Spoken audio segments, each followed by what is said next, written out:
मैं जिस जगह पे खड़ा हूँ इस जगह के इतिहास का वर्णन, इस जगह की जानकारी, इस जगह की उत्पत्ति, कर्मकांड, हर चीज़ आपको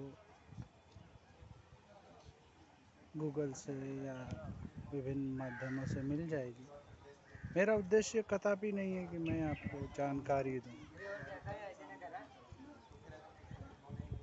यद्यपि इस पृथ्वी पर मनुष्य जाति में ऐसा कोई भी नहीं है जो काम को न जानता हो।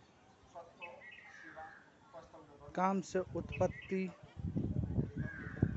एक सृजन है,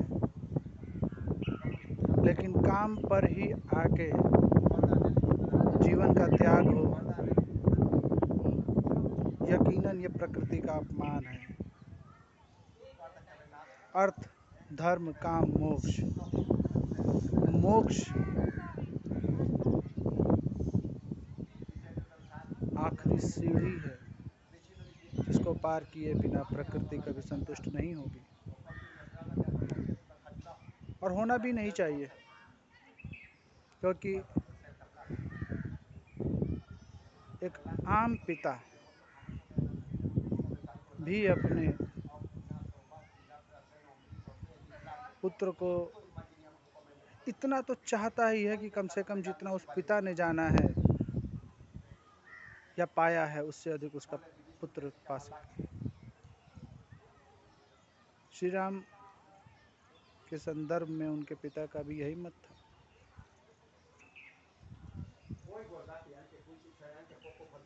दशरथ भी यही कहते थे कि मैं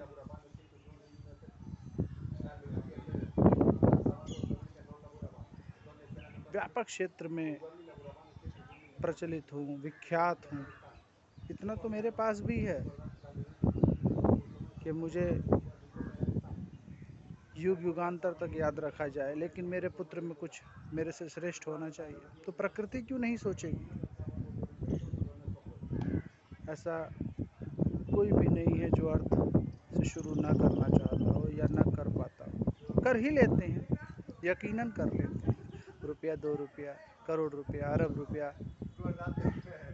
शायद इतना कि उनके पास अथाह है, गिनने का वक्त नहीं,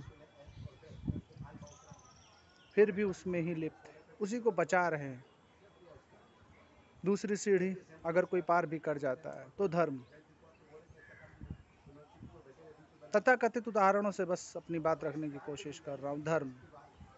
धर्म में धर्म, बच्चों को पालने का धर्म, परिवार को पालने का धर्म,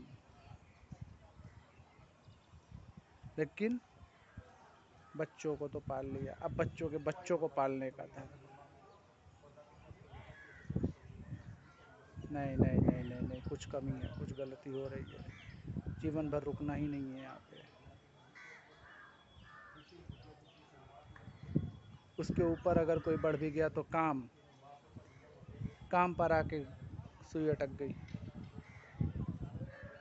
ये भोगना, वो भोगना, यहाँ की प्रॉपर्टी, वहाँ की ज़मीन, वगैरह वगैरह वगैरह वगैरह वगैरह,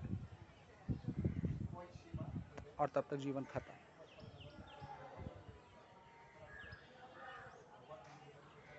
मत ख़त्म करिए इसे, मत ख़त्म करिए। जो लोग अभी पहले पायदान पर है उनसे विनती है, जीवन को समझिए और आगे बढ़िए। और जो तीसरे पर अटक गए हैं, मैं चाहूँगा मेरी बात उन्हें तीर जैसी लगे,